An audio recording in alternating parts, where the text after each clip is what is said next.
સર્વને મારા જય શ્રી કૃષ્ણ. આપ સર્વેનું મારી યુટ્યુબ ચેનલમાં હાર્દિક સ્વાગત છે. આજે આપણે ગાયત્રી મંત્રમાં જે શિક્ષણ રહેલું છે તે માનવ જાત માટે નવયુગનું સંવિધાન બનવાની શક્તિ ધરાવે છે. તેમાં રહેલું શિક્ષણ માનવ જાત માટે ધર્મશાસ્ત્રનો આધાર બની શકે છે. ભગવાન સાથે જોડાવાનો સમય એટલે ગાયત્રી મંત્ર દ્વારા જે સંદેશો આપવામાં આવેલો છે તે શિક્ષણ સ્વરૂપે જો આપણે જીવનમાં ઉતારીએ તો ધર્મશાસ્ત્રનો આધાર બની શકે. તો ચાલો વિડીયોને અંત સુધી જરૂરથી જોજો. અને જો ચેનલમાં નવા હોય અને ચેનલને સબસ્ક્રાઇબ ના કરી હોય તો જલ્દીથી કરી દેજો. વિડીયો પસંદ આવે તો વિડીયોને લાઈક અને શેર કરી દેજો. આજે સમગ્ર વિશ્વમાં અનેક પ્રકારની સમસ્યાઓ વધી રહી છે. સર્વત્ર પ્રદૂષણ વધી રહ્યું છે. પૂર, દુકાળ, નવા રોગો, ધરતીકંપ, હિંસા આ બધું જ રોજની ઘટનાઓ બની ગઈ છે. પ્રદૂષણ ફક્ત વાતાવરણમાં જ નહીં, લોકોનું ચિંતન પણ પ્રદૂષિત તથા વિકૃત થઈ ગયું છે. તેથી માણસ શારીરિક, માનસિક એમ બધી જ રીતે બીમાર થઈ ગયો છે. અત્યારની સમસ્યા છે દુષ્ટ ચિંતન અને ભ્રષ્ટ આચરણ.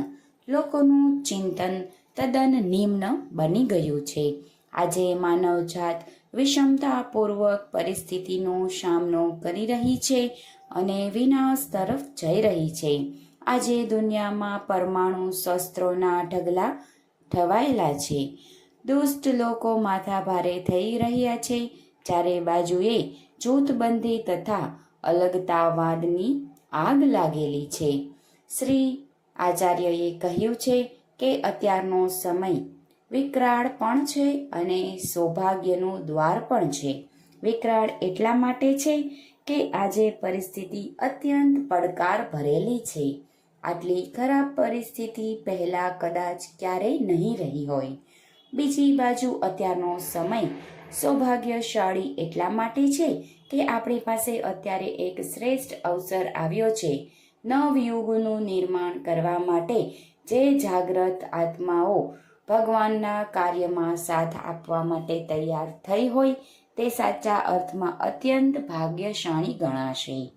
તેઓએ કહ્યું કે પ્રજ્ઞાવતારના અવતરણ માટે ગાયત્રી મંત્ર અને તેના શિક્ષણનો આધાર બનાવ્યો છે. ગાયત્રી મંત્રમાં જે શિક્ષણ રહેલું છે તે માનવ જાત માટે નવયુગનું સંવિધાન બનાવી શક્તિ ધરાવે છે.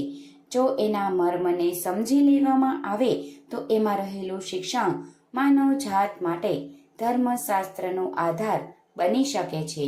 વિશ્વને એક સૂત્રમાં પરોવવાની શક્તિ ગાયત્રી મંત્રમાં રહેલી છે. શાસ્ત્રો અનુસાર જ્યારે અધર્મ જીતી રહ્યો હતો અને ધર્મ હારી રહ્યો હતો ત્યારે સંતુલન સ્થાપવા માટે ભગવાને એક અવતરણ ચેતનાના રૂપમાં પ્રગટ થયા. જ્યારે પૃથ્વી પર ધર્મનો હાંસ અને અધર્મની વૃદ્ધિ થાય છે ત્યારે ભગવાન ધરતી પર અવતાર ધારણ કરે છે. સજ્જનોનો ઉદ્ધાર કરવા માટે અને પાપીઓનો નાશ કરવા માટે, ધરતી પર ફરીથી ધર્મની સ્થાપના કરવા માટે એક યુગમાં અવતરણ ધારણ થાય છે. ભગવાન આવી વિકટ પરિસ્થિતિમાં અવતરણના રૂપમાં ધરતી પર અવતાર લે છે. તેઓ એક દિવ્ય પ્રહારના રૂપમાં, એક આંદોલનના રૂપમાં પ્રગટ થાય છે. અત્યારનો સમય પણ ભગવાનના પ્રજ્ઞા અવતારનો સમય છે. આપણે એ પ્રજ્ઞા અવતારની સાથે ખભે ખભો મિલાવી તેમના કાર્યમાં સહયોગી બનીએ. જાગ્રત આત્માઓને આજે ભગવાન મદદ માટે પોકારી રહ્યા છે. એવા સમયે આપણે લોભ, મોહ તથા અહંકારનો ત્યાગ કરી અને ભગવાનના કાર્યમાં અવશ્ય જોડાઈ જવું જોઈએ. આપણે ભગવાનના કામ માટે આપણો સમય, બુદ્ધિ, પ્રતિભા, ધન વગેરેનો કેટલોય અંશ કેવા ભાવથી આપીએ છીએ તે મહત્વનું છે. જેઓ ભગવાનના ખેતરમાં વાવેલ તેમને ભગવાન પણ લક્ષ્ય સુધી અવશ્ય પહોંચાડી દેશે. ત્યારે આપણે શાનદાર સમય મળ્યો છે તો તેનો લાભ લઈ ભગવાનને સાથે જોડાઈએ. અને કહેવાય છે ને કે ભગવાન તો ભાવના ભૂખ્યા છે. તે આધારિત તેઓ આપણને અવશ્ય ઈચ્છા અનુસારનું ફળ પ્રાપ્ત કરે જ છે. ભગવાનને માટે મને શું ધરાવ્યું, કેટલાનું ધરાવ્યું કે કેટલા પૈસા ધરાવ્યા તેનું મોલ નથી. તો ગાયત્રી મંત્ર પરથી આપણે જીવનમાં આ ખૂબ મહત્વની એવી બાબત કે જેના દ્વારા આપણે આ કળયુગમાં એક સારું જીવન જીવી શકીએ.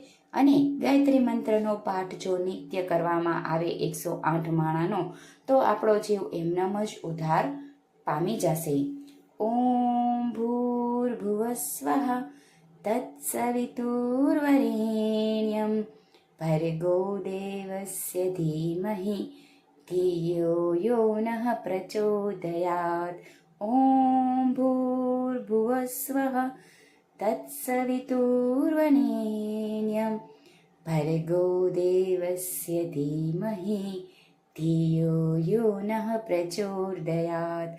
ઓમ ભૂર્ભુવસ્વઃ તત્સવિતુર્વરેણ્યમ ભર્ગો દેવસ્ય ધીમહિ ધિયો યો નઃ પ્રચોદયાત. ઓમ ભૂર્ભુવસ્વઃ તત્સવિતુર્વરેણ્યમ ભર્ગો દેવસ્ય ધીમહિ ધિયો યો નઃ પ્રચોદયાત. ઓમ ભૂર્ભુવસ્વઃ તત્સવિતુર્વરેણ્યમ ભર્ગો દેવસ્ય ધીમહિ ધિયો યો નઃ પ્રચોદયાત. સર્વને મારા જય શ્રી કૃષ્ણ, જય માતાજી.